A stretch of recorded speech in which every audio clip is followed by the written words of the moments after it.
Sambil lihat kanan kiri, katakan, bangkit, jadilah pemenang. Haleluya. Itulah tema tahun 2023. Untuk menjadi bangkit dan menjadi pemenang, saudara, maka kita perlu memandang hidup itu secara benar. Ada banyak orang atau dunia memandang bahwa hidup itu seperti roda yang berputar. Kadang di atas, kadang di bawah atau di tengah. Jadi berputar-putar, saudara. Seperti orang naik undar. Itu kata orang di luar sana. Ada juga orang memandang hidup itu seperti naik roller coaster, saudara. Ya, karena ada orang yang prinsip hidupnya seperti naik roller coaster. Kepenginnya cepat naik, tapi turunnya juga cepat, saudara. Ya, ini kehidupan yang mengerikan sebenarnya. Maka saya sendiri belum pernah naik roller coaster karena takut, saudara. Kalau undar dulu sering waktu kecil. Lah bagaimana kita memandang hidup, saudara? Tuhan rindu kita memandang hidup itu tidak seperti roda. Itu adalah konsep di luar kita. Juga tidak seperti orang naik roller coaster. Tapi Tuhan rindu kita hidup seperti naik tangga. Amin, saudara. Naik tangga yang terus naik, tapi bukan hanya sekedar tangga, melainkan seperti tangganya Yakub. Saudara tahu tangganya Yakub? Ketika mimpi, saudara, tangga Yakub itu terus naik, naik, naik, naik sampai ke ujung langit, saudara. Itu menggambarkan Tuhan rindu kehidupan kita semakin hari semakin naik. Kehidupan kita semakin hari semakin berkenan di hadapan Tuhan. Kehidupan kita semakin hari semakin mengenal Tuhan. Kehidupan kita semakin hari semakin serupa dengan Tuhan Yesus.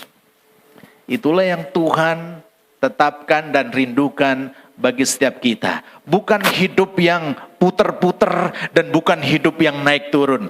Tapi kehidupan yang terus naik dan tidak turun lagi. Amin, Bapak Ibu.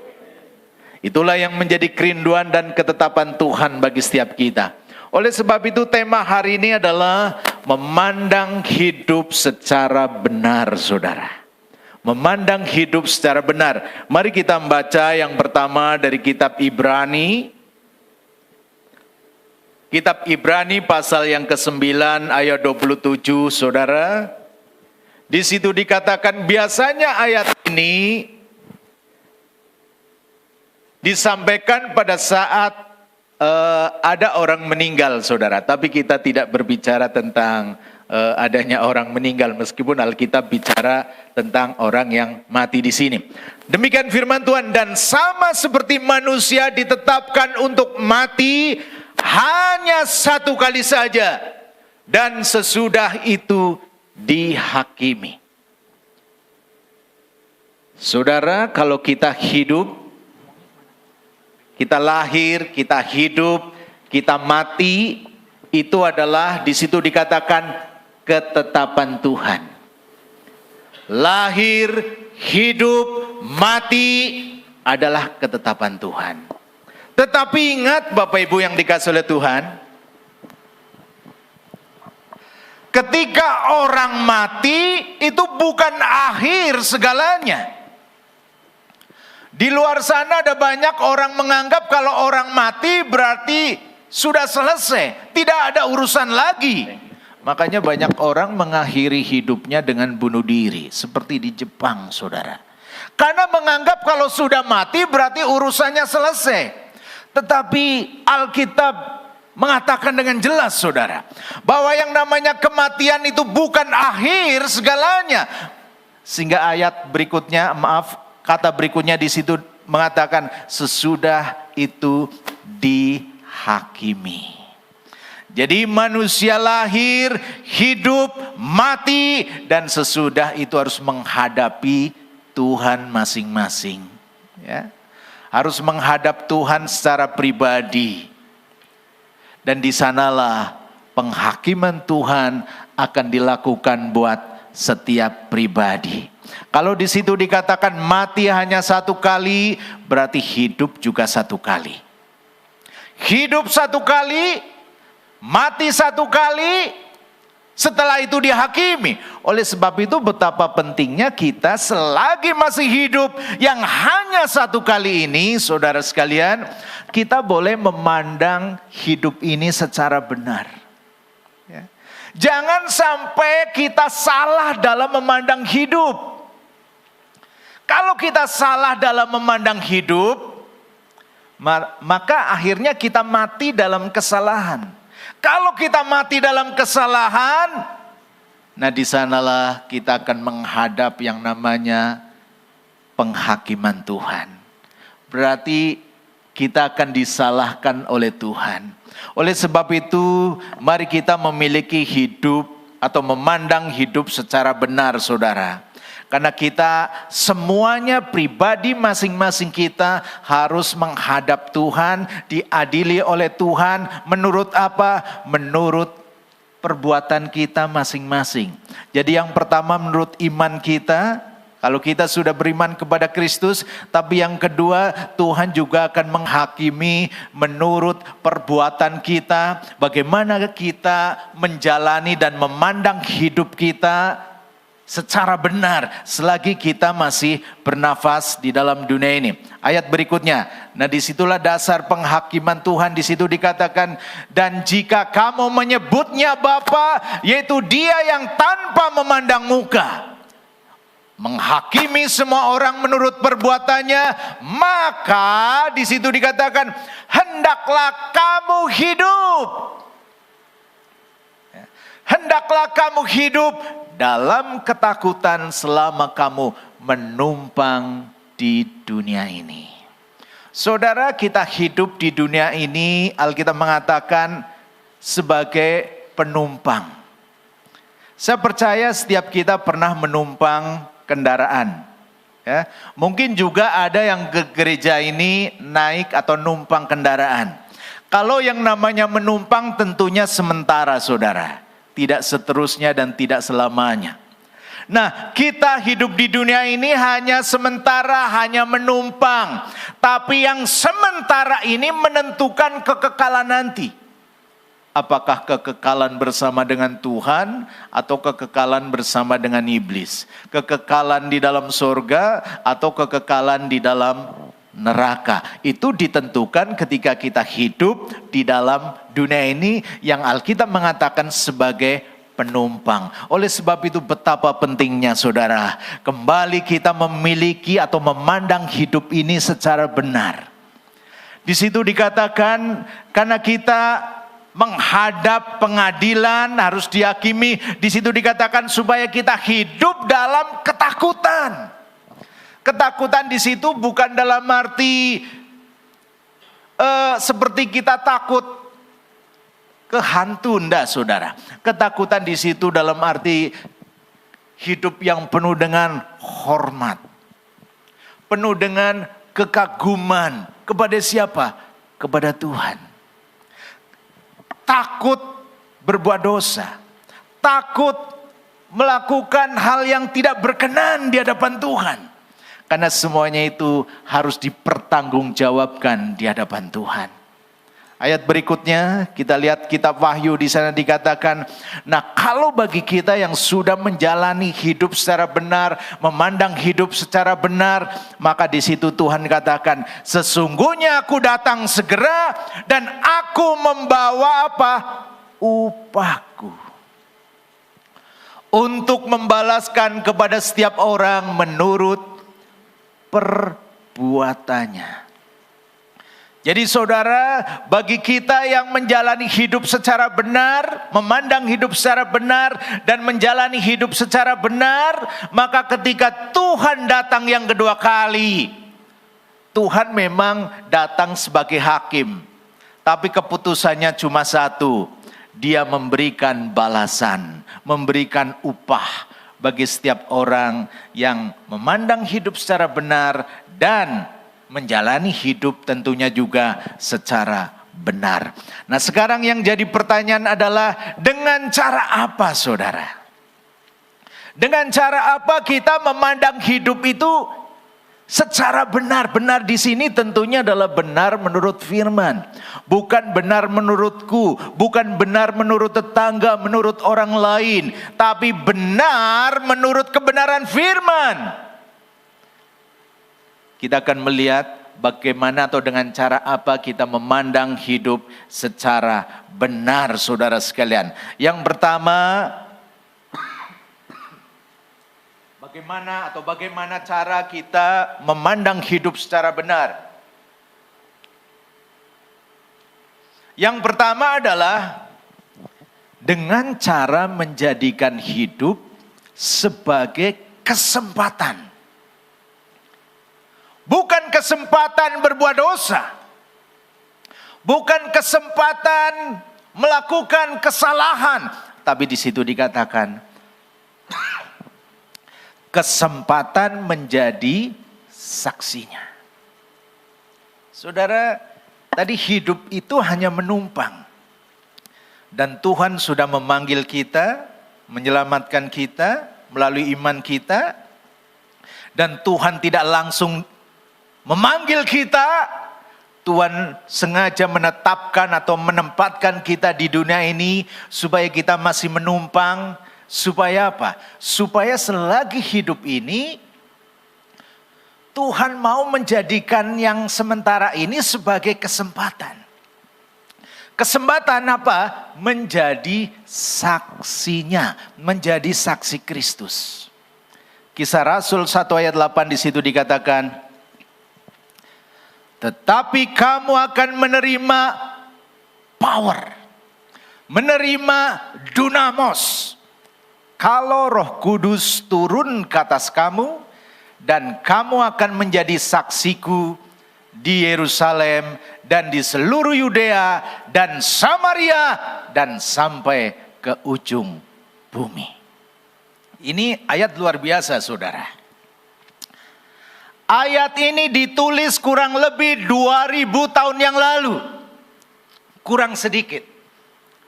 Karena Yesus ketika disalib umur sekitar 33 tahun. Mati, bangkit, kemudian menampakkan diri selama 40 hari. Dan sebelum naik ke sorga, ayat ini lahir. Ayat ini langsung dikatakan oleh Tuhan Yesus. Tetapi kamu, kepada para murid pada saat itu, akan menerima kuasa. Kalau Roh Kudus turun ke atas kamu dan kamu akan menjadi saksiku. Kalau dalam bahasa Yunani dikatakan martures. Dari kata martures lahir kata marturia, kesaksian. Dari kata marturia lahir kata martir. Orang yang mau dan berani mati demi Yesus. Itu martir, saudara. Jadi sejak sekitar 2000 tahun yang lalu ini sudah ada berjuta-juta orang, saudara, yang mau martir bagi Yesus. Ya. Jadi sejak lahirnya ayat ini sudah ada berjuta-juta orang yang menjadi pelaku ayat ini dan mati bagi Yesus. Ayat ini lahir di Yerusalem. Makanya di situ Tuhan Yesus katakan, kamu akan menjadi martirku. Mulai dari Yerusalem di mana Yesus ada pada saat itu. Meluas ke Yudea. Yudea itu berarti lebih jauh keluar dari Yerusalem. Lebih jauh lagi Samaria. Samaria itu penduduk campuran. Yahudi dan non-Yahudi. Kalau Yudea itu masih orang Yahudi. Orang Israel, Samaria sudah campuran. Dan di situ sampai ujung bumi. Saudara, mari kita renungkan. Kalau sekarang kita di Wonosobo. bisa percaya Yesus, berdiri gereja. Itu semua karena apa? Karena ada orang yang mau martir bagi Yesus. Kalau sekarang kita menjadi orang yang beriman itu bukan kebetulan. Ada orang yang mau mati bagi Yesus. Sehingga kita boleh menjadi orang-orang Kristen di Wonosobo. Saudara, kalau Kristen di Jawa, Wonosobo kan termasuk Jawa Tengah. Memang dulu mulainya dari penginjil Belanda. Saya menyebutnya dari penginjil Belanda, saudara. Bukan penjajah Belanda. Karena Belanda masuk di Indonesia itu bukan menjajah Indonesia. Waktu itu belum ada Indonesia, saudara ya. Jadi ketika Belanda datang, Indonesia itu nggak ada. Adanya negara. Adanya kerajaan-kerajaan. Kerajaan Mataram, kerajaan di luar Pulau Jawa, saudara. Indonesia itu sama sekali belum ada, saudara. Belanda datang untuk cari yang namanya tadi bumbu-bumbu, saudara sekalian ya. Nah, ketika mereka datang, dagang, mereka juga kan sudah Kristen duluan. Sudah Kristen duluan juga bawa penginjil. Jadi di satu sisi dagang, tapi di sisi lain juga menginjil. Maka di sanalah terjadi yang namanya pertobatan, saudara. Sama, orang Muslim, banyak Muslim juga dimulai dari para pedagang dari Gujarat. Masuk ke Indonesia dengan cara dagang, kemudian juga mereka menyebarkan Islam. Kekristenan juga sama, saudara. Walaupun sekarang dikenal, Kristen agama penjajah. Tapi sebenarnya justru Kristen masuk bukan melalui penjajahan, melalui yang namanya perdagangan. Kalau di Jawa sendiri, saudara, ada yang dikenal sebagai rasul. Tapi disebut rasul belakangan. Kalau di Jawa ada yang disebut dengan rasul Jawa, ada yang namanya Kyai Tunggul Wulung. Yang kedua Kyai Sadrak, Kyai Tosari. Itu adalah orang-orang yang mau martir di Jawa. Jawa Timur, Jawa Tengah. Sehingga apa? Sehingga di Jawa ini lahir banyak gereja. Termasuk di Wonosobo, saudara. Memang dulunya mulainya dari GKJ, saudara ya. Jadi gereja Kristen Jawa itu boleh dikata dedengkotnya dari gereja-gereja yang ada di Jawa ini. Ya. Jadi mereka mungkin nenek moyang kita secara rohani juga, saudara ya. Karena dari mereka menyebar, lalu lahirlah gereja-gereja di sekitarnya. Tapi yang jelas, saudara sekalian, bahwa kalau sekarang banyak kekristenan termasuk sampai kepada kita, itu semua adalah karena ada orang yang martir bagi Yesus. Mau berkorban, mau mati demi kebenaran, demi Injil, demi Yesus. Menjadi saksi Yesus itu lebih daripada berbicara tentang Yesus.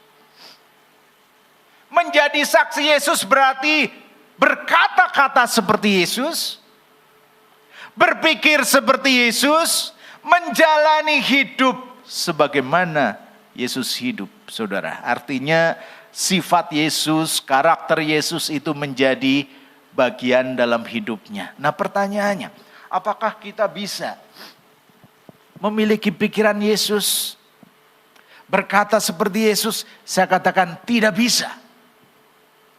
Kalau dengan kekuatan sendiri. Oleh sebab itu di situ dikatakan kalau Roh Kudus turun. Artinya apa, saudara? Setiap kita yang sudah terima Roh Kudus dalam hidup kita, maka di sanalah Roh Kudus yang akan memampukan kita untuk apa? Tadi berkata-kata seperti Yesus, berpikir seperti Yesus, menjalani hidup seperti Yesus. Ketika Roh Kudus sudah turun dalam diri kita, saudara.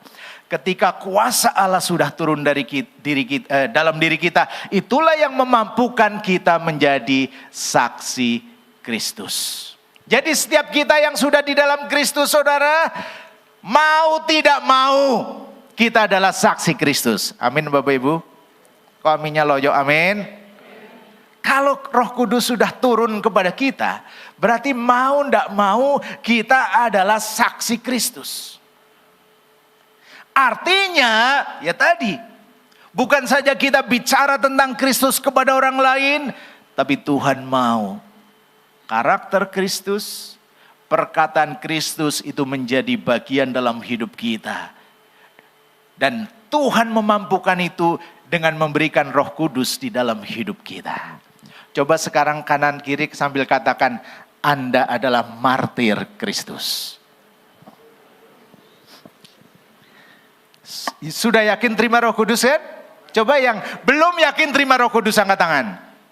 Yang belum yakin loh. Nah sekarang dibalik pertanyaannya. Siapa yang sudah yakin terima Roh Kudus angkat tangan? Berarti Anda adalah saksi Kristus.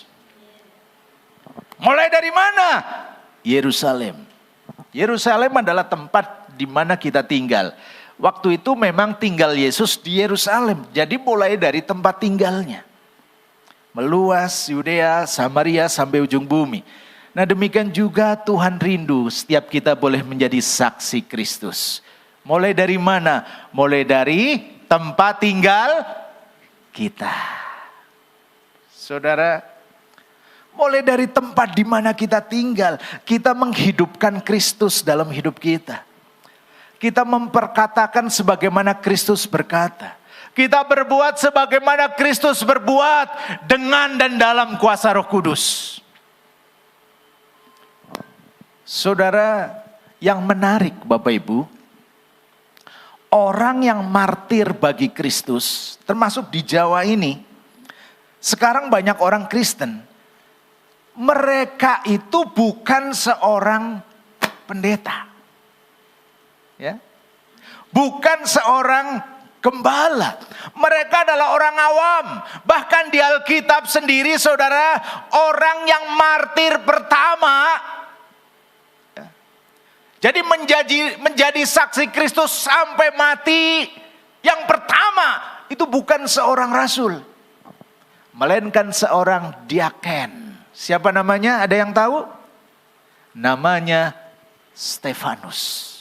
Itu adalah seorang diaken saudara. Jadi ketika gereja banyak orang bertobat, perkumpulan orang percaya semakin banyak, diangkatlah diaken. Salah satunya Stefanus. Tapi dia diaken, tapi dia terus menjadi saksi. Dia orang yang suka belajar firman, sehingga dia bisa menjawab pertanyaan-pertanyaan tentang Tuhan Yesus. Kenapa? Karena dia mengalami dengan Kristus. Dan kita tahu dampaknya apa saudara? Dia mati dirajam. Stefanus mati dirajam. Tapi yang luar biasa, ketika Stefanus mati di sana, dia melihat Tuhan Yesus itu berdiri menyambut dia. Ya. Tuhan Yesus berdiri menyambut dia. Karena apa? Karena dia martir bagi Yesus. Jadi saudara, bicara tentang menjadi martir, itu tidak harus nunggu jadi pendeta dulu. Tidak harus nunggu jadi hamba Tuhan dulu. Tidak harus menunggu jadi rasul dulu. Setiap kita sudah ditetapkan oleh Tuhan menjadi apa? Saksi Kristus. Gereja banyak bertumbuh di mana-mana justru oleh orang awam, saudara sekalian. Orang awam yang memiliki hati Yesus tadi. Orang awam yang memiliki perkataan Yesus. Itulah yang dipakai Tuhan. Untuk apa? Untuk meluaskan kerajaannya. Saudara, jadi siapapun kita, mari kita jadikan selagi kita hidup untuk boleh menjadi saksinya. Ya. Kalaupun dampaknya saudara, kita mungkin mengalami kesusahan, penderitaan. Kalau kesusahan itu demi Yesus, ada upah yang Tuhan sediakan secara khusus bagi setiap kita. Amin Bapak Ibu. Ya, ada kalanya mungkin kita hartanya berkurang. Kalau harta kurang demi Yesus, Tuhan itu punya catatan. Kita tenaga berkurang demi Yesus, Tuhan akan kasih tenaga lebih lagi. Yang jelas kita punya Tuhan itu tidak pernah mau berhutang buat setiap kita. Apapun yang kita korbankan bagi Yesus, Yesus selalu memberikan yang namanya upahnya. Jadi Bapak Ibu, yang pertama, dengan cara bagaimana cara memandang hidup secara benar, dengan cara menjadikan hidup sebagai kesempatan menjadi saksi Kristus. Hidup ini adalah apa saudara? Kesempatan. Hidup ini untuk melayani Tuhan. Jangan sia-siakan apa yang Tuhan beri. Hidup ini harus jadi berkat. Oh Tuhan, apa? Selagi bila saatnya nanti ku tak berdaya lagi, hidup ini. Yang menarik tadi refnya, oh Tuhan, pakailah dia. Oh, bukan saudara, tapi pakailah apa saudara?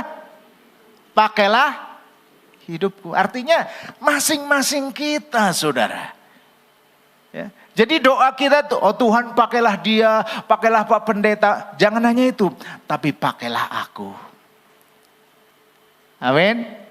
Pakailah aku untuk menjadi berkat. Untuk menjadi saksi. Itulah kesempatan yang Tuhan beri. Ya. Kita hidup menumpang di dunia ini. Kalau kuat Alkitab mengatakan 70 tahun, itu kalau kuat. Ya kalau untuk konteks sekarang, kalau anugerah bisa 80 tahun. Kalau dapat anugerah lebih lagi, bisa lebih dari itu. Ada yang di sini usianya sudah 70 tahun, angkat tangan. Oh puji Tuhan, luar biasa Pak. Puji Tuhan. Ya. Luar biasa.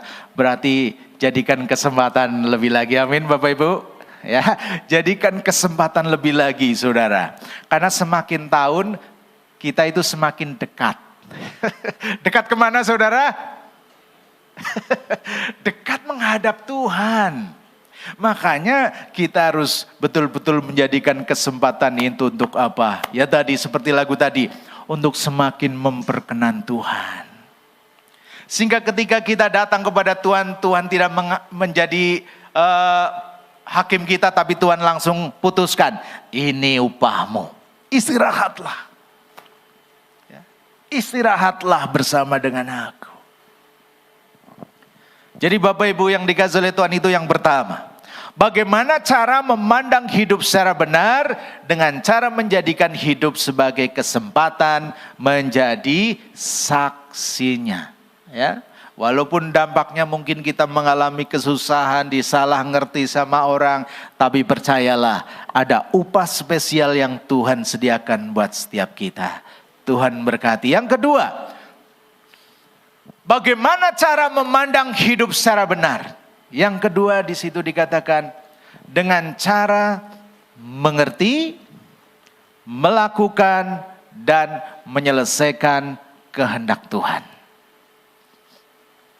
Ngerti, melakukan, dan menyelesaikan kehendak Tuhan. Saudara, sebenarnya hidup kita di bumi ini hanya ini aja saudara. Bukan yang lain-lain. Ya. Jadi Tuhan lahirkan kita di bumi. Tuhan panggil kita menjadi umatnya secara khusus. Supaya apa? Supaya kita ngerti apa yang menjadi maunya Tuhan. Supaya kita mengenal apa yang menjadi maunya Tuhan. Setelah kita mengenal apa yang menjadi maunya Tuhan, kita lakukan itu. Sampai kapan? Sampai menyelesaikan pekerjaan Tuhan yang diberikan kepada kita. Ya. Tuhan memberikan pekerjaan kepada masing-masing kita itu berbeda-beda. Artinya jenis pelayanannya itu berbeda-beda. Ya. Tapi itu sama-sama pekerjaan Tuhan. Tapi pekerjaannya masing-masing. Kayak orang bangun rumah toh. Orang bangun rumah kan ada yang bagian pasang bata. Ada yang bagian mungkin hanya tukang gali aja untuk pondasi. Nanti ada yang bagian ngecat. Ada yang bagian kayu. Ya. Pekerjaannya berbeda-beda. Tapi semuanya itu adalah membangun rumah yang sama. Nah demikian juga dalam kekristenan kita saudara. Ya. Kita sama-sama melakukan pekerjaan Tuhan. Tuhan itu punya proyek. Proyek Tuhan apa saudara? Mengurangi penghuni neraka, memenuhi penghuni surga. Jadi neraka itu gak bakal kosong. Amin saudara. Tapi hanya dikurangi. Ya. Neraka itu gak kosong. Gak mungkin kosong saudara ya. Tapi dikurangi. Nah, Tuhan itu punya proyek ngurangi penghuni neraka dan memenuhi surga. Bagaimana yang dilakukan Tuhan? Tuhan panggil orang-orang khusus. Kita termasuk orang yang sudah dipanggil. Saudara yang hadir di tempat ini adalah orang yang sudah mendapat panggilan khusus Tuhan. Amin. Ya. Untuk masuk dalam proyeknya Tuhan tadi. Yaitu apa saudara? Ngurangi penghuni, memenuhi penghuni. Tugas kita masuk dalam proyek Tuhan saudara. Ya sekarang Bapak Presiden punya proyek IKN, Ibu Kota Negara di Kalimantan. Ada banyak proyek, proyeknya satu IKN. Tapi pekerjaannya begitu banyak. Di berbagai macam bidang saudara. Nah demikian juga dalam kita melakukan proyeknya Tuhan ini saudara. Oleh sebab itu betapa pentingnya kita itu ngerti bagian kita. Mungkin ada yang memang Tuhan panggil khusus. Berkaitan dengan mimbar di sini saudara. Di mimbar mungkin pemain musik, WL, singer, pengkhotbah. Ada yang Tuhan panggil khusus, mungkin gak kelihatan di mimbar. Untuk berdoa. Mungkin ada juga yang Tuhan panggil khusus untuk apa? Untuk urusan duit. Dia gak bisa berkhotbah. Dia gak bisa nyanyi. Tapi dia bisa memberikan duitnya. Ada juga Tuhan yang panggil khusus mungkin untuk memperhatikan orang-orang yang kelaparan, orang-orang yang kesusahan. Walaupun memperhatikan mungkin dengan datang kemudian berdoa. Itu adalah bagian dari proyeknya Tuhan saudara. Ya. Masing-masing Tuhan punya panggil secara khusus. Masing-masing kita unik. Dan bagian kita adalah apa? Mengerti apa yang menjadi panggilan Tuhan bagi kita masing-masing. Jadi Tuhan memanggil kita itu secara unik seperti tubuh kita. Ada berbagai macam organ. Ada tangan, di tangan aja ada jari. Ada kaki, ada telinga, ada mata. Semuanya berbeda. Tapi semuanya unik dan punya fungsi masing-masing. Nah demikian juga kita dalam membangun atau melakukan proyeknya Tuhan. Kita itu unik dan masing-masing bagian kita adalah apa Tuhan. Saya mau ngerti apa bagianku. Setelah ngerti, lakukan itu dan selesaikan itu. Amin Bapak Ibu. Ya. Yang menarik saudara, Roh Kudus tadi, semuanya itu kan kita bisa melakukan karena ada Roh Kudus dalam diri kita. Makanya di dalam poin pertama, kalau Roh Kudus turun ke atas kamu akan menjadi saksiku. Kamu akan menerima kuasa. Kalau dalam bahasa Jawa menerima kasakten, saudara. Menerima kesaktian. Jadi masing-masing kita karena ada Roh Kudus, kita punya kesaktian, saudara ya. Kita bisa punya kekuatan ekstra di luar diri kita, yaitu kekuatan Roh Kudus. Dan semuanya itu supaya supaya kita ngerti kehendak Tuhan, melakukan kehendak Tuhan dan menyelesaikan kehendak Tuhan. Di dalam Efesus pasal yang kelima di situ dikatakan 16-17, dan pergunakanlah waktu yang ada karena hari-hari ini adalah jahat. Saudara, semakin tua usia bumi ini, Alkitab mengatakan yang baik ya semakin baik, yang jahat semakin jahat. Ya. Apalagi sekarang di dunia medsos semua kejahatan bisa langsung kita lihat. Kejahatan terjadi hari ini di berbagai belahan dunia langsung bisa kita lihat. Demikian juga kebaikan. Itulah keadaan dunia sekarang. Oleh sebab itu di situ firman Tuhan katakan, sebab itu janganlah kamu apa saudara? Di situ, sebab itu janganlah kamu. Kok ragu-ragu? Ini ngomong firman Tuhan. Sebab itu janganlah kamu. Yang mantap saudara. Bodoh gitu.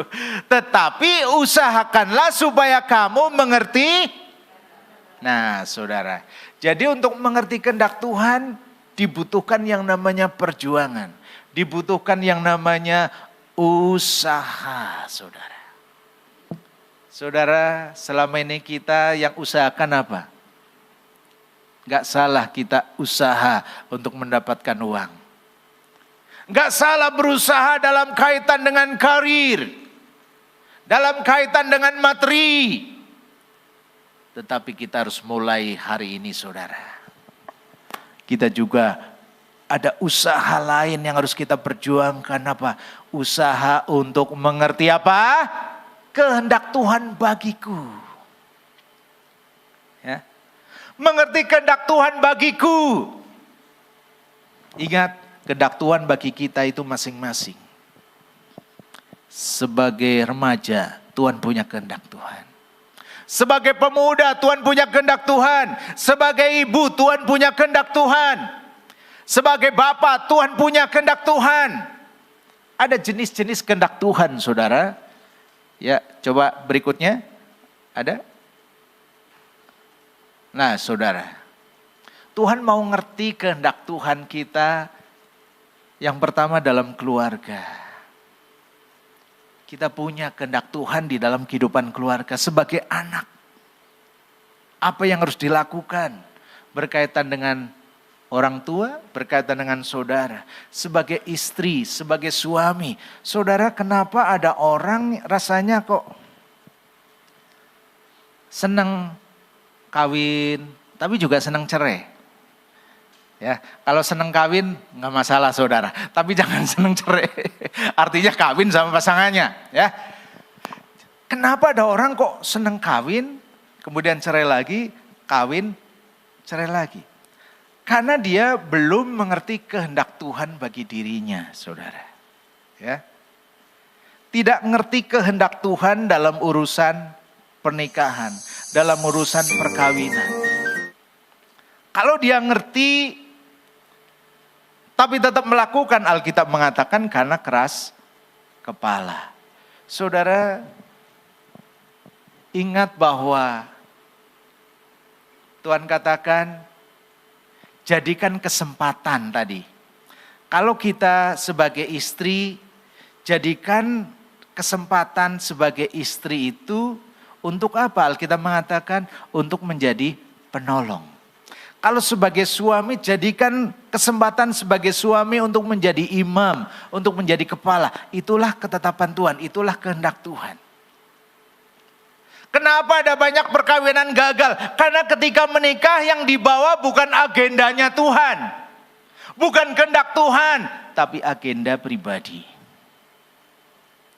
Padahal pernikahan itu agenda Tuhan, inisiatif Tuhan, dan Tuhan memberikan yang namanya aturan dalam pernikahan. laki-laki sebagai kepala, perempuan sebagai penolong. Saudara, kira-kira laki-laki sama perempuan bedanya di mana? Ada yang tahu?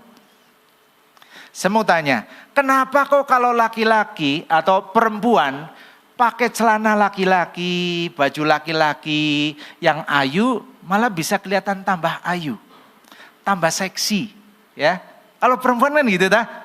Kalau pakai baju jean atau celana jean, saudara, kemudian pakai baju laki, itu akan kelihatan tetap ayu, kelihatan seksi. Tapi sebaliknya, kalau laki-laki pakai rok, pakai perempuan, kira-kira kelihatan apa?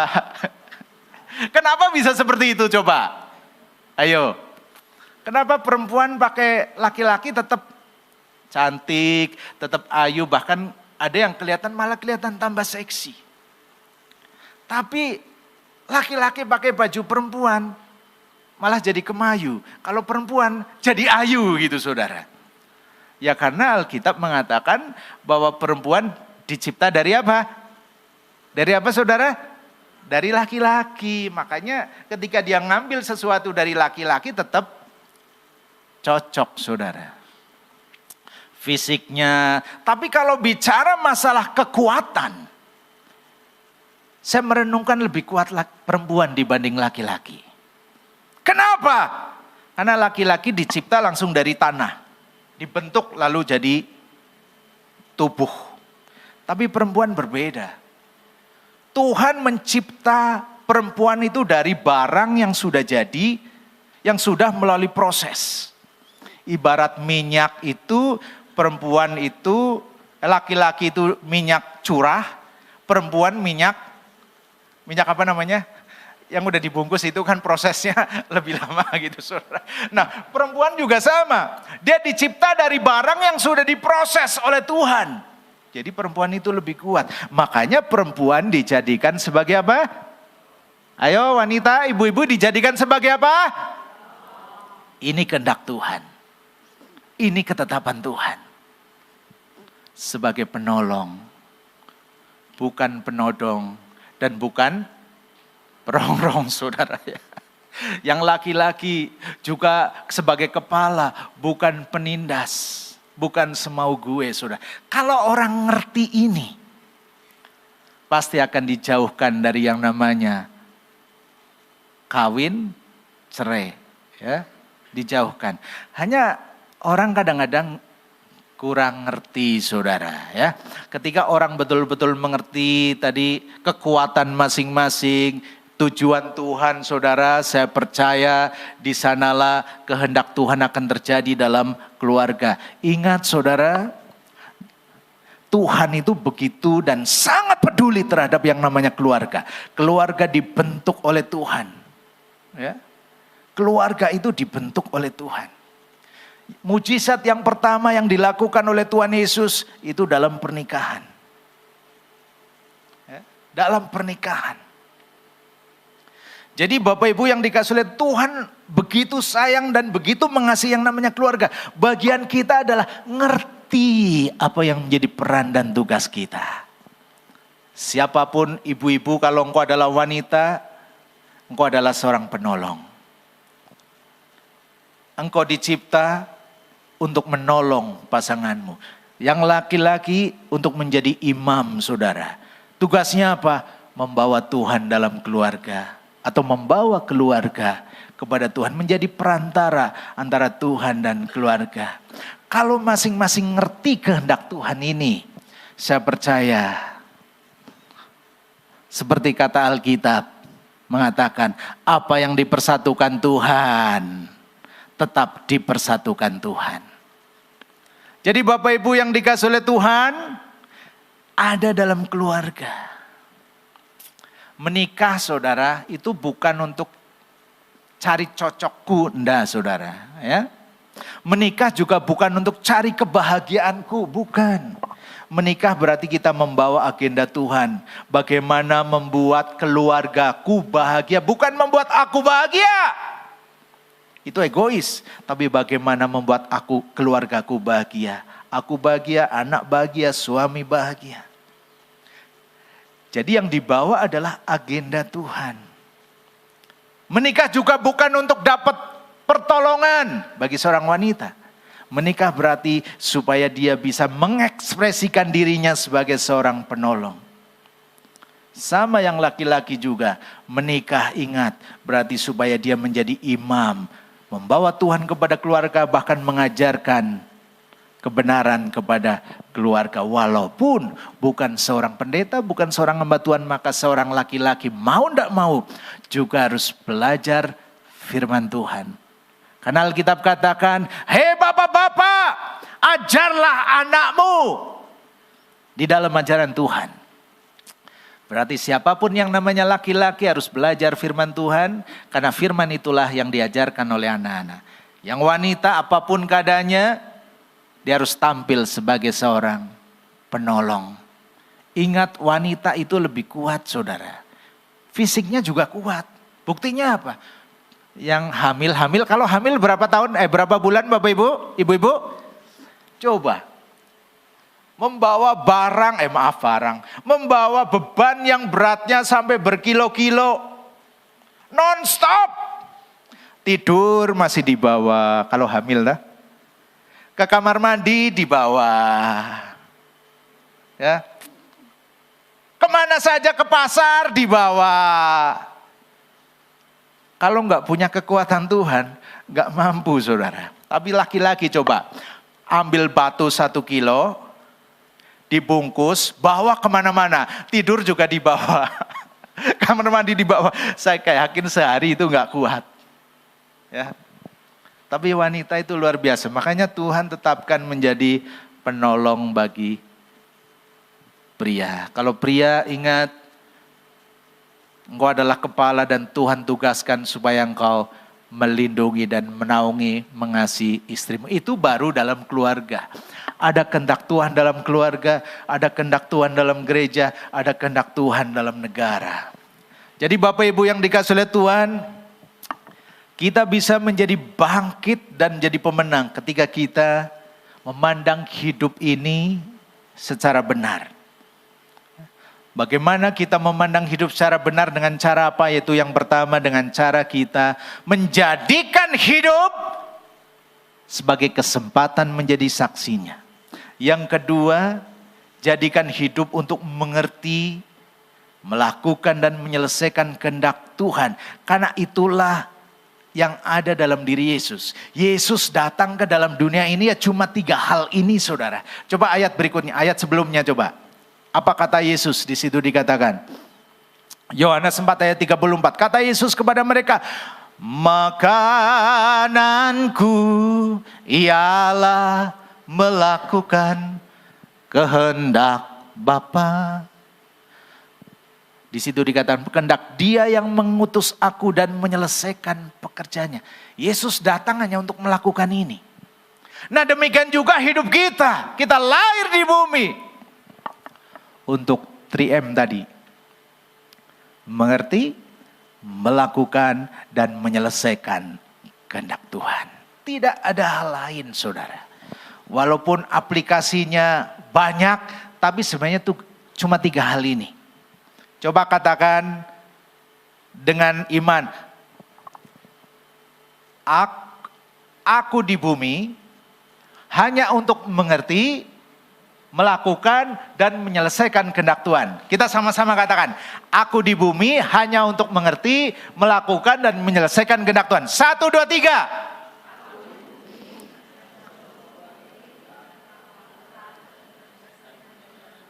Ya, kita menumpang di bumi ini itu untuk melakukan 3 hal ini.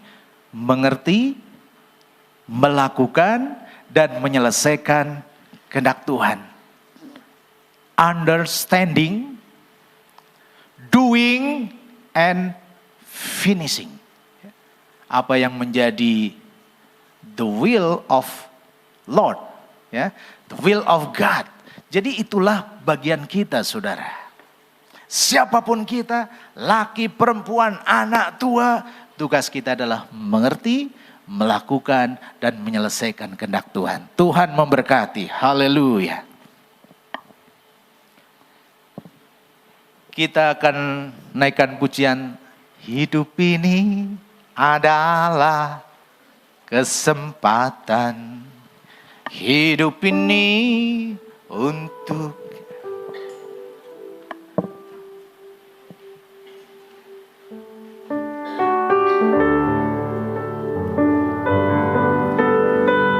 Tuhan Yesus, inilah hidup kami Tuhan. Pakai kami untuk menjadi saksi-Mu dimanapun kami ada.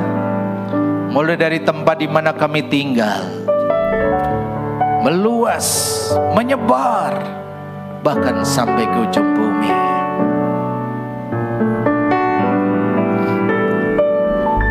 Hidup ini adalah kesempatan. Hidup ini untuk melayani Tuhan. Jangan sia-siakan apa yang Tuhan beri. Hidup ini harus jadi berkah. Dari depan lagi, hidup ini adalah kesempatan. Kita bangkit berdiri Bapak Ibu. Hidup ini untuk melayani Tuhan. Jangan sia-siakan Apa yang Tuhan beri. Hidup ini harus jadi berkah. Oh Tuhan, oh Tuhan, pakailah hidupku. Inilah pakai setiap kami Tuhan. Selagi Aku masih kuat.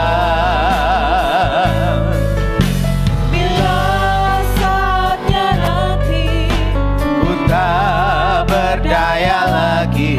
Hidup ini sudah jadi katakan oh Tuhan, oh Tuhan, pakailah hidupku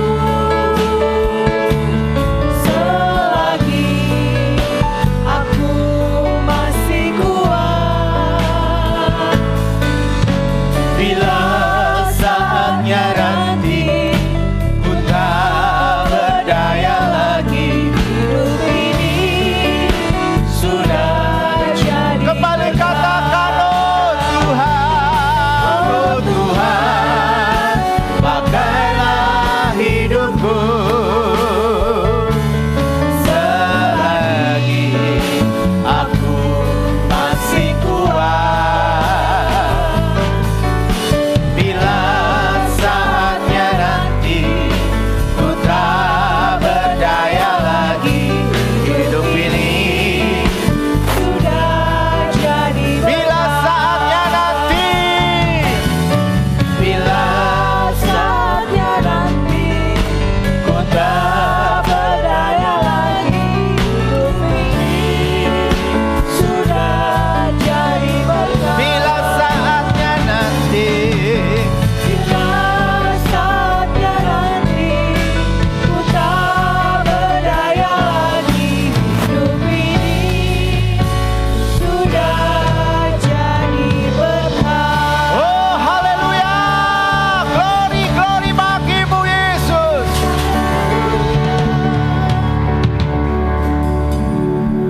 Tuhan Yesus, inilah kami anak-anak-Mu.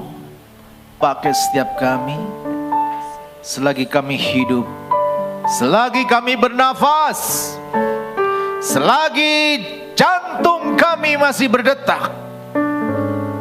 Pakai kami menjadi saksi-Mu. Pakai kami menjadi alat-Mu.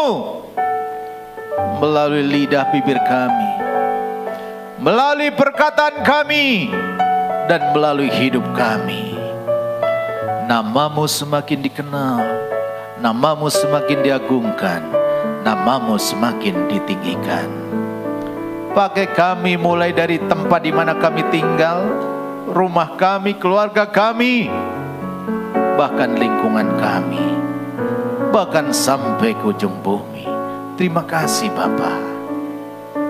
Terima kasih untuk kebenaran firman-Mu yang sudah Kau nyatakan buat setiap kami. Biarlah firman-Mu hidup dalam hidup kami. Ajarlah semakin hari kami boleh semakin mengerti apa kehendak-Mu bagiku.